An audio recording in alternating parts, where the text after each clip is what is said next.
नदीम अफजल चंद साहब, कुछ सियासी सूरत हाल पे बात कर लेते हैं। जो मौजूदा हुकूमत की मुद्दत है वो ज़ाहिर बात है ख़त्म होने में चंद हफ्ते बाकी रह गए हैं और जो सियासी जमातें हैं उन्होंने इंतखाबात की इलेक्शंस की तैयारियां भी शुरू कर दी हैं। मुलाकातों के बड़े चर्चे हो रहे हैं जी, मुलाकातें हो रही हैं। कोई फार्मूला तय पाया है कि इंतखाबात होंगे या फिर चंद साहब मुद्दत बढ़ाने पर कोई गौर किया जा सकता है? सुनने में आ रहा है कि पीपी ने मियां प्लान रखा है।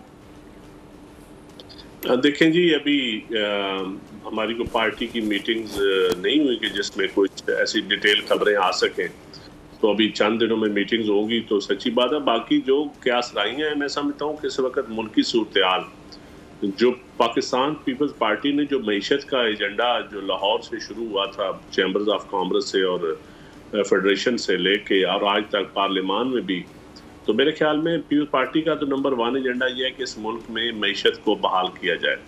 दहशतगर्दी हो, पोलिटिकल अनस्टेबिलिटी हो और जो क्राइसिस से हम गुजरे हैं, उन क्राइसिस से पोलिटिकल पार्टीज मिल के ही निकल सकती हैं। इस मुल्क को एक जमहूरी हुकूमत और एक देर पा हुकूमत ही निकाल सकती है। तो किसी सूरत हम इलेक्शन डिले के हक में नहीं है, लेकिन हम अपनी कौम के सामने, अपने पोलिटिकल लीडर के सामने वो एजेंडा ज़रूर रखेंगे, मिसाल मईशत की सूरत में हो या पॉलिटिकल एजेंडा हो।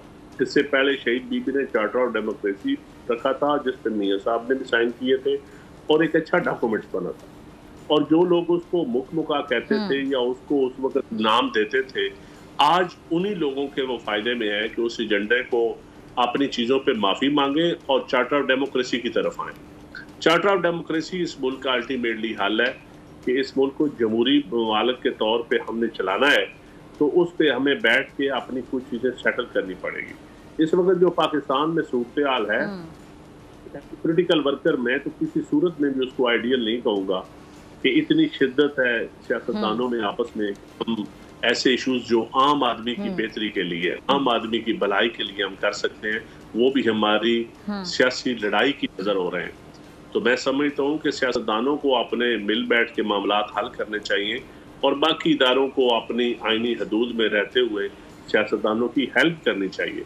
और लेकिन हमारा जो रवैया है, जिस पर पब्लिक बिल्कुल मुतफिक नहीं है ओवरऑल हमारे सियासतदानों के रवैयों से, और वो किसी हद तक पब्लिक सच्ची भी है।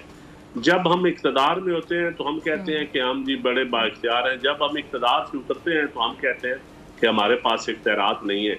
तो मैं कहता हूँ, अगर आप जेली इख्तियारात के साथ राजनीति संभालने के लिए तैयार बैठते हैं, तो फिर आप जिम्मेदारी भी लें कि आपने अपने अदवार में जो कुछ आपके साथ हुआ, सब अच्छा हुआ बुरा हुआ, हमें जिम्मेदारी लेनी चाहिए। लेकिन पाकिस्तान पीपल्स पार्टी यही चाहती है कि हम इलेक्शन की तरफ जाएं, हम जमहूरियत को तकबीयत दें। अल्टीमेटली जमहूरी हुकूमत ही लोगों के मसाइल हल कर सकती है और सियासतदानों ने मिल के हल करने हैं, ठीक है, और कोई नहीं कर सकता। इस मुल्क में आपने सदारती चला, बड़ी अच्छी बात आपने की, आमरीत भी आपने देख ली, बड़े बड़े निज़ाम हमने देखे, लेकिन अल्टीमेटली ये सियासतदानों ने चलाना है मुल्क, क्योंकि ये सियासतदानों ने बनाया था। अगर आपको ये वीडियो पसंद आई तो सब्सक्राइब करें और बेल आइकन पर क्लिक करें।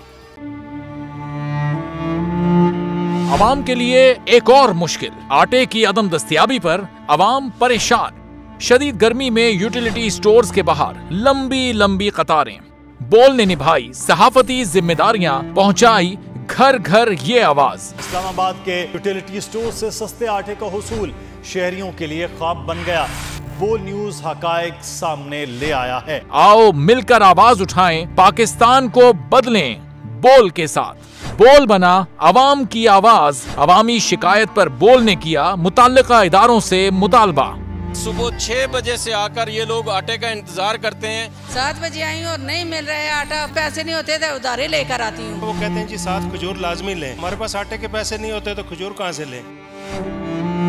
क्योंकि बोल है पाकिस्तान का नंबर 1 न्यूज चैनल। सब्सक्राइब करें और बेल दबाएं ताकि कोई खबर रह न जाए।